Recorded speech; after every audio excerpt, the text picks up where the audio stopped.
Жиынға қатысқандар әйел кәсіпкерлерді қолдау мақсатында жасалып жатқан шаралардың жайын талқылады. Статистикалық мәліметтерге сүйенсек, елімізде 587 мың кәсіпкер әйел бар. Бұл жалпы кәсіпкерлердің 43%. Білім беру, денсаулық сақтау, әлеуметтік қызмет көрсету, жылжымайтын мүлік операциялары, бөлшек сауда салаларында нәзік жандылардың үлесі 50%-тен жоғары.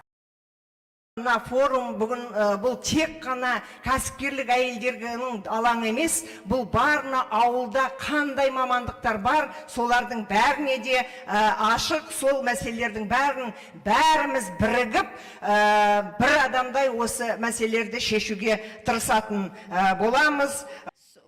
Ақмола облысының нәзік жандыларда әйелдер форумына белсене қатысты. Соның бірі Біржан-Сал ауданы Бұланды ауылының тұрғыны Анар Сатыбалдинова. Бұл шараға екінші жыл қатарына қатысып жатқан көп балалы ана қазақтың жетімін жылатпайды, жесірін қаңғыртпайды деген аталы сөзін өмірлік ұстанымына айналдырған.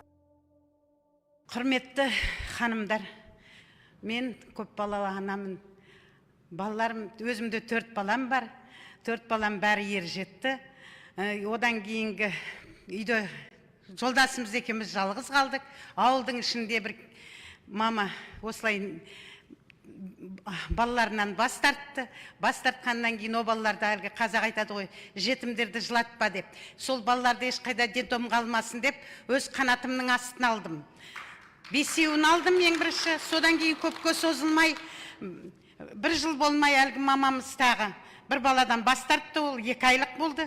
Ол 2 айлық баланы мен тағы алдым қанатымның астына. Жолдасымыз екеуміз кішігірім өзімізде неміз бар, сельский хозяйствомыз бар, соны ұстап жатырмыз. Алдында қойларымыз бір 5-ақ еді, қазір Құдайға шүкір әжептәуір қылдық.